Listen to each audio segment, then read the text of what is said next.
I'm Chris Chapple, Doshi Professor of Indic and Comparative Theology at Loyola Marymount University,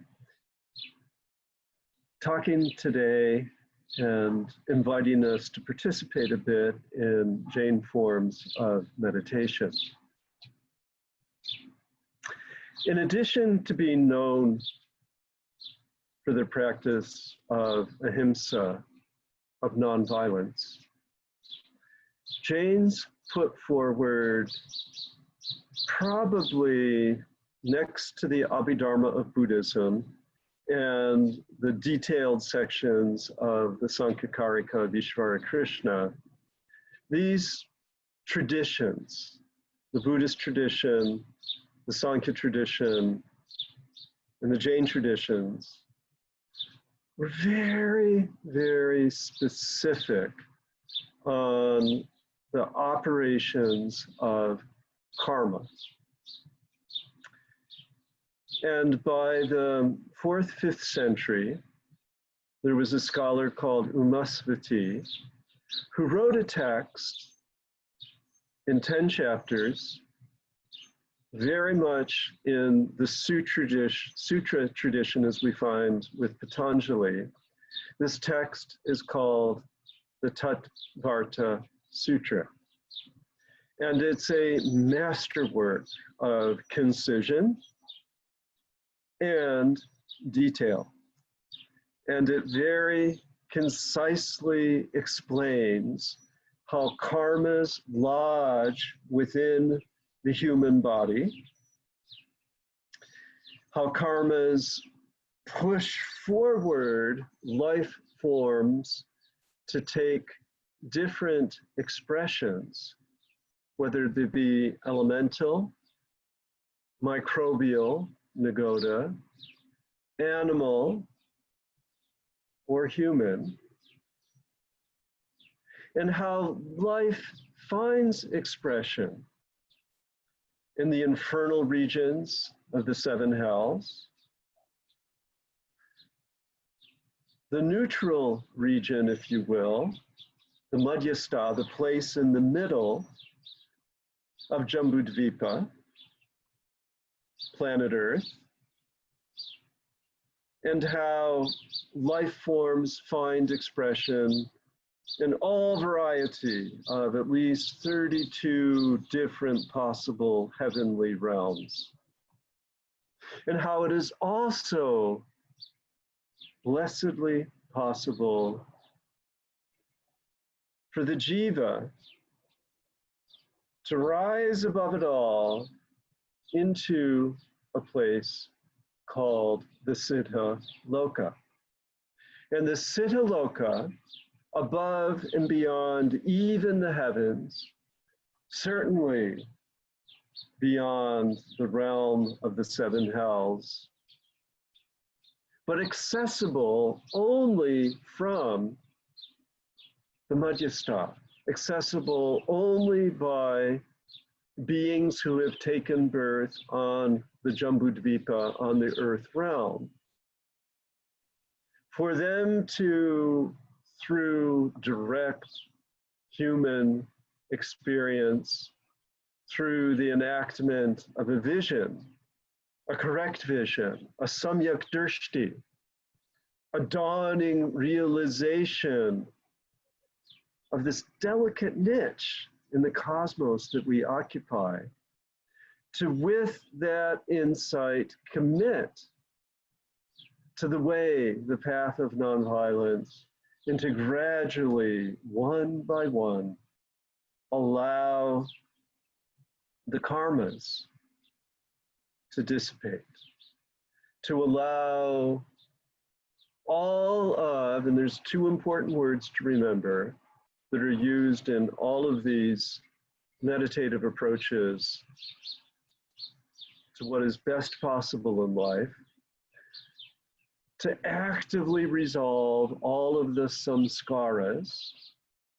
to actively resolve all of the vasanas, the patterning of life, the habituations of life that bring us into places of clinging, that bring us into places of hurting, that bring us into a darkness out of which we seek to arise, to elevate, to land in a place of eternal energy, consciousness, and bliss. And here it's important to reflect meditatively on a very unique and distinct and firmly held aspect of Jain philosophy. In Jain philosophy, every jiva stands unique. No one else can share your perspective.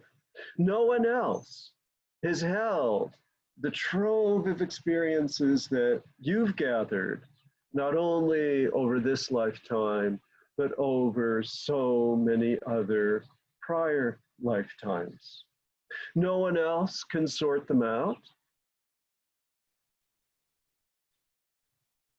No one can know your soul except yourself. Jainism is utterly volitional. From the inception of this way of thinking and this way of life. According to Jainism, no one has created you. You have always been here. No one can destroy you. You will always be somewhere. No one can do anything for you. You are the author and always have been the author of your own destiny. Now, rather than thinking of this as rigid, rugged individualism, we need to think of this as an endowment placing great and grave responsibility in the hands of each and every one of us. This becomes a launch point for reflective awareness. And the Tattvartha Sutra develops those elemental principles and gives details about how karma pushes people into particular expressions of life. And the commentaries on the Tattvartha Sutra give great detail about if you get born as a mosquito, you're going to live a couple of weeks.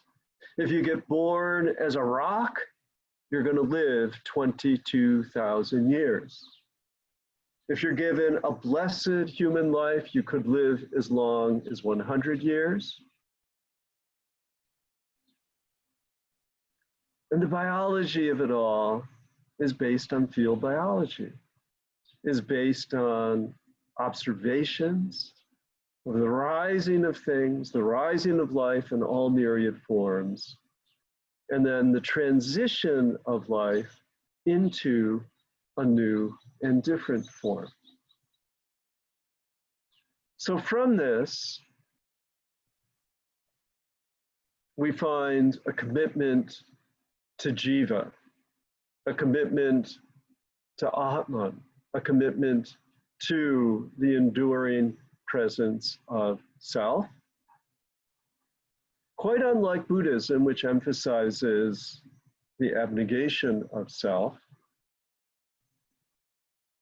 And we also find this profound, enduring philosophical and theological commitment to the individuality of each life form. There is no emergence, I should say, from a oneness, and there is no return to a oneness. This is a pluralist philosophy, not a monist philosophy. And it means that if there is to be conformity, there is conformity always tailored to adhering to these purifying vows, based not on what other people tell you, although they can give some pointers, because sometimes other people can see us better than we can see ourselves. Other people can guide us toward the corrective behavior that is needed. But ultimately, we know in our hearts of hearts, in our heart of hearts, when we're doing what needs to be done, and we know when we're not behaving as best we could or should. So here we get a rather remarkable development. Here we get a rather remarkable development and refinement of karma theory. There are said to be 8 heaps of karma, and for the purposes of this meditative encounter, we won't go into all of the details other than to say this. There are karmas that obscure us from the possibility of having clear vision. There are karmas that gift us with a particular life form we assume during this birth and every future birth informed by past births. And that through a systematic, it's actually a 14-fold process, we're able to master these karmas, to understand these karmas, and to release these karmas so that they no longer cling and adhere to the soul. So here it is.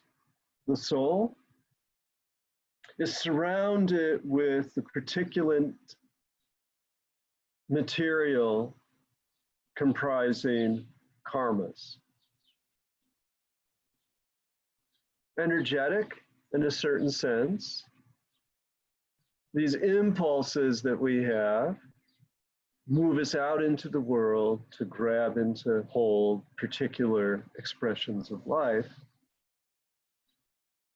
And what we need to do is to find a way through which we can understand that impulse of gathering in all of the desires left over, all the desires present, all of the desires that point us toward a determined future, and to hold them in a place of suspension.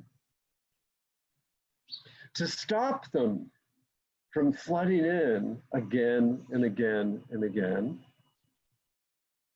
And then to visualize for ourselves the possibility of allowing all of that to clear.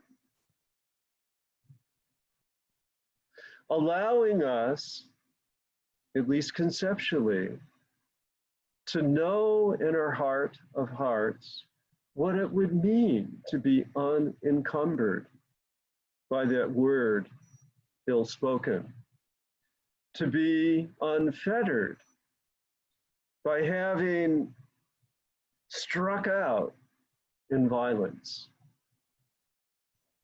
In our heart of hearts, to feel what it would be to not burden ourselves with so many regrets, and in a very physical sense, to not burden ourselves with too many unnecessary possessions. In this very simple meditation, can inspire, can encourage an emulation, a moving toward what in India is called the Ishtadevata, our best possible self. So I'm going to lead us through just a really brief meditation on how this might look. If you close your eyes and do a little bit of a mental and emotional and feeling tone inventory,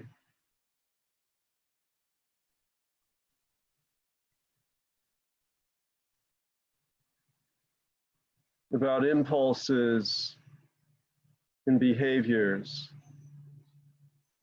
that potentially could cause some regret.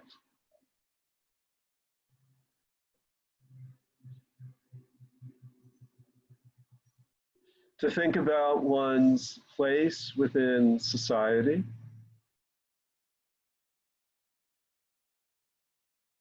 of relative simplicity or the reverse. To think about how much harm might I have caused? How much straying from the truth might I have encouraged?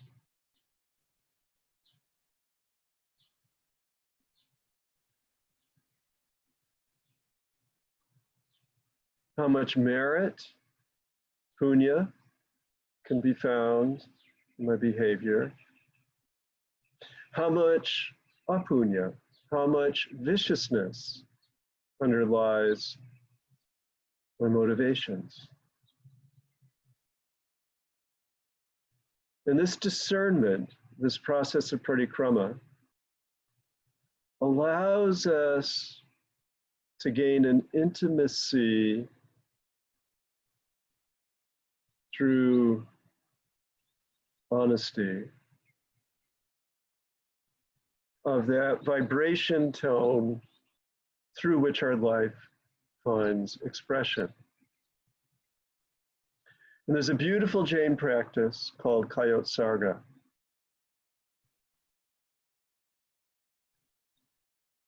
And simply,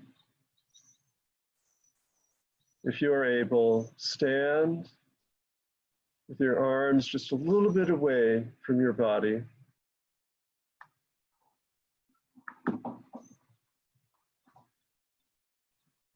Simply stand in a position, balancing your weight upon each foot. Your elbows slightly bent, your knees soft, your tailbone tucked. And stand doing nothing, allowing that balance of punya and apunya, of your meritoriousness and your viciousness, simply to be placed into neutral, standing in the middle between heaven and earth, standing in the middle between left and right, standing in a place of regard rather than action, and holding this pose called Kayot Sarga, the emergence of the uprisen body. You can perhaps get a glimpse of the stillness, that meditative place.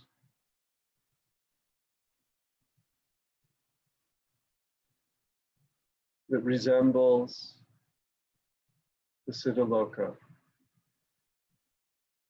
the place where everything that needs to be done has been done,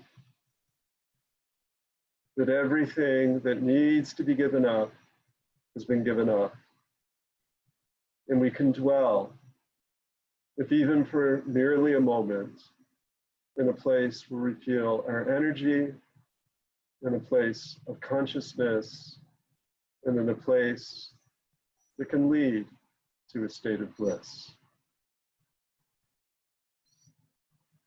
As the Jains say, Jai Jinendra.